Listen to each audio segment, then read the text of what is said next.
Good afternoon. My name is Joe Bandel, and I am the last Rosicrucian. It looks like we got a little bit ahead of ourselves with the last video, and I am going to return briefly to the 13th century to fill in a little more information that's very important to go over at this time, because the 13th century was so critical. Everything was converging at that point. And what we're going to talk about now is two things depending on how the time goes. The first is we'll return to the Bogomils. What's going on with the Bogomils, that mysterious people of the Near East, the Caucasus region. The we saw some of that in the Cathars. I followed that, but we're moving over into Bosnia and Herzegovina and see what's going on there in the 13th century. The Bogomils is a word that means dear to God or close to God, and they didn't use the cross or build churches. In the 10th century, they kind of settled in Macedonia, and what's today Macedonia. Part of their teachings involved they were opposed to the government or the state and opposed to the church. So they were a form of Christianity. They called for a return to the early spiritual teachings of Jesus and were dualists, believing in duality, and Gnostics.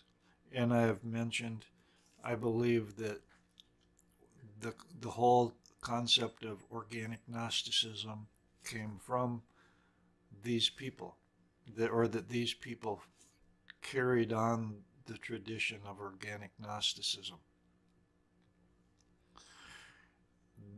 Some of the other things they believed was there is a world inside the body, and there's a world outside the body. That sounds very much like a non-physical worlds and the physical worlds. They believed that their body was a temple, and I suspect very much that they taught tantric sexuality. They taught the duality of male and female, and how the sharing of male and female energies created the soul. But here's a few things that we do know they talked about. They practiced fasting, celebrating, and dancing. They were also called Messalians. That's an ancient term that went way back to the first century Christianity. And I've got a few notes here that I'm going to talk about that, but we're going to say that at the end of the 12th century, the Bogomils had settled in Bosnia and Dalmatia. Bogomilism was eradicated in Bulgaria and Byzantium in the 13th century. They were exterminated, but they survived in Bosnia and Herzegovina until the 15th century. Both the Catholic Church and the Greek Orthodox Church persecuted them as heretics. Now, they were first condemned as heretics in a synod of 388 or 383 AD. So they'd been around a long time. They taught a variant of Christianity that was right in the way considered heretical. But here's an interesting point. It was considered mystical materialism. Now, organic Gnosticism sounds pretty close to that. So I think that I'm on the right track trying to make these connections. Uh, One of their beliefs, the essence of the Trinity could be perceived through the carnal senses. In other words, uh, sexuality, tantra, the creation of the soul, God, divinity. They said the threefold God transformed into a single substance. The essence of the soul itself is balanced, male and female. Male energy joining with female energy creates a third energy that creates the soul, and that energy is balanced. And well, they taught that transformed into a single substance in order to unite with the souls, or unite the souls, create the souls. It had to do this single substance creating and uniting souls. Very much tantric. They also said, they taught that God took different forms to reveal himself to the physical senses. So this was a religion that taught the full spectrum of human ability, perception. It wasn't just in the head. It wasn't a head trippy thing or a spiritual thing. It involved the emotions. It involved all the senses. It was the sharing of souls in a religious embrace of everything that existed. So I think those are valid conclusions, or their connections that help this.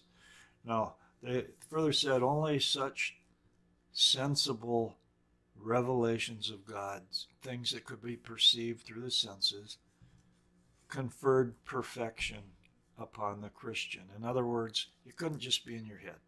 It had to be the whole thing. It had to be the emotions. It had to be the sexuality. It had to be everything. To attain the state of perfection. And that it was only required through worship and prayer. The church didn't have anything to do with it. The sacraments didn't have anything to do with it. This is very, very much Tantra, because Tantra is doing, it's practice. It's not ritual. So they did not believe in ritual. They did not believe in church. They did not believe in government. They thought they believed that the original teachings of Jesus were through prayer and worship only, and that once a person experienced the essence of God, they became free from moral obligations. They became free from the karma. Their karma was resolved. And a third or a last thing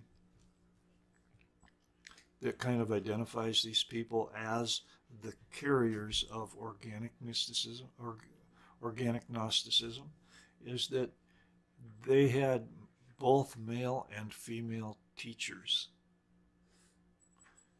That is very profound, and that places this dualistic element as both the blending and the embrace of male and female. The other variants of Christianity that were coming around did not have the female aspect. Here they were considered both. One last note on this. The Bogomils or the Messalians, whatever, they were accused of incest, cannibalism, and debauchery. Things that head trippers would really, if you think back on the what we talked about the church and its views upon sexuality, its views on the female. It really, to me, this becomes clear. We found what we were looking for here, and these come up. This is the missing link for the organic Gnosticism, and it comes in through the 12th century and the 13th century, which those critical areas, and they've already been eradicated in southern France, where they came across the Cathars or things like that. But these beliefs are still there, and what they're doing is they're setting up the stage for alchemy and the alchemists, because what we're talking about is alchemy. And that's what my next video is going to be about, is the variants of alchemy. And alchemy starts out in around the 12th century and continues on up. So there's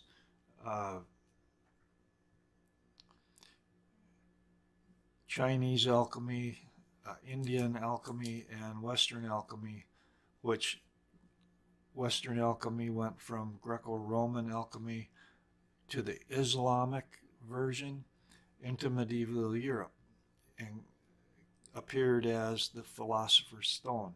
In China it was Taoism. And in Indian alchemy, we got the Buddhism and the Vedas, and we have the Tantric teachings. This is all that I have time for today, but I'm kind of excited that we get this missing link with the Bogomils that fills in that gap and kind of seals it up. If you enjoyed this video, please share it with others. Visit my website at thelastrosicrucian.is, and donate if you can, a small donation to help this work move forward. $5 or something will buy me a cup of coffee and a cookie or a donut. There's a donate button on my webpage. Again, that's www.thelastrosicrucian.is. The IS is for Iceland. Comments are welcome. Subscribe to this channel. Subscribe to my blog site, which is covering a lot more material than this. Have a good day, and thank you.